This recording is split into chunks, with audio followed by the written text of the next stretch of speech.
حافظ عبدالسلام بن محمد پاکستان کے معروف عالم دین اور مفسر قرآن تھے۔ آپ 50 سال سے زیادہ عرصہ شعبہ تدریس سے وابستہ رہے۔ متعدد دینی کتب کے مؤلف اور مترجم بھی تھے۔ جامعہ دعوت اسلامیہ مرکز طیبہ مرید کے بانی مدیر اور اس جامعہ کے ماتحت ملک بھر میں 150 سے زائد مدارس دینیہ کے نگران اعلیٰ رہے۔ حافظ عبدالسلام بن محمد قیام پاکستان سے ایک سال پہلے 27 اگست 1946 بمطابق 29 رمضان المبارک 1365 ہجری میں اپنے ننیال گوہڑ چک پتوکی ضلع قصور میں پیدا ہوئے۔ آپ کا گاؤں بھٹا محبت ہے جو تحصیل دیپال پور ضلع اوکاڑا میں واقع ہے اور اسی نسبت سے آپ بھٹوی کہلاتے تھے۔ آپ کے والد حافظ محمد ابو القاسم بھٹوی بھی جید عالم دین تھے۔ حافظ عبدالسلام بن محمد نے میٹرک اور حفظ القرآن کے بعد دینی تعلیم جامعہ محمدیہ اوکاڑا اور جامعہ سلفیہ فیصل آباد سے مکمل کی۔ آپ فاضل عربی، فاضل فارسی اور فاضل طب جدید نظریہ مفرد ازا کی سند رکھتے تھے۔ حافظ عبدالسلام بن محمد نے تدریس کی ابتدا جامعہ محمدیہ گوجرانوالہ سے کی۔ آپ 1966 سے 1992 تک 27 سال جامعہ محمدیہ سے وابستہ رہے۔ اس دوران ایک سال جامعہ تدریس القرآن والحدیث راول پنڈی جو موجودہ جامعہ سلفیہ اسلام آباد ہے وہاں پر بھی درس و تدریس کرتے رہے۔ 1992 میں مستقل طور پر مرکز طیبہ مرید کے شیخوپورہ منتقل ہوئے اور جامعہ دعوت اسلامیہ کی بنیاد رکھی۔ آپ اس جامعہ کے بانی مدیر ہیں اور یہاں سے فارغ التحصیل ہزاروں طلبہ کے استاد جن میں سے متعدد معروف علماء کرام بھی شامل ہیں۔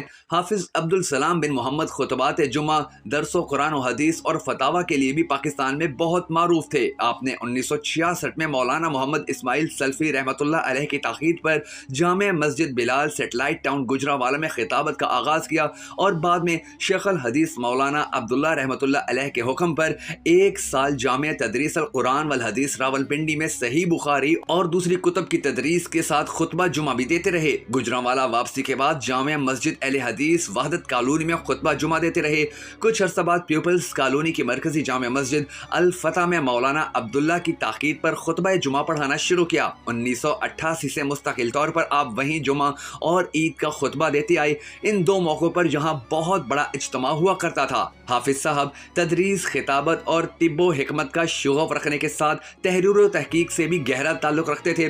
آپ قرآن مجید کا آسان فہم اردو ترجمہ کرنے کے علاوہ تفسیر القرآن الکریم کے نام سے 4 جلدوں پر مشتمل قرآن مجید کی تفسیر بھی لکھ چکے تھے۔ اس کے علاوہ آپ کی معروف تالیفات اور تراجم میں شرح کتاب الجامع من بلوغ المرام، شرح کتاب الطہارۃ من بلوغ المرام، مقالات طیبہ، احکام زکوٰۃ و عشر، ترجمہ اسلامی عقیدہ، ترجمہ حسن المسلم، ہم جہاد کیوں کرتے ہیں، مسلمانوں کو کافر قرار دینے کا فتنہ، مسلمانوں میں ہندوانہ رسوم اور رواج، حلال و حرام کاروبار شریعت کی روشنی میں اور ایک دین 4 مذاہب جیسی تالیفات تحریر کر چکے تھے۔ حافظ صاحب 77 سال کی عمر میں دوران اسیری علالت کے باعث 29 مئی 2023 کو انتقال کر گئے اور عاجزی، انکساری، تواضع، حلم، ذہانت، علم کا ایک باب بند ہو گیا اور ہم ایک عظیم مفسر اور محدث سے محروم ہو گئے۔ اللہ تعالیٰ مفسر قرآن و حدیث و تفسیر استاذ العلماء شیخ حافظ عبدالسلام بھٹوی کی بخشش فرمائے اور اسلام کی تبلیغ اور اشاعت کے لیے ان کی خدمات کو قبول فرمائے۔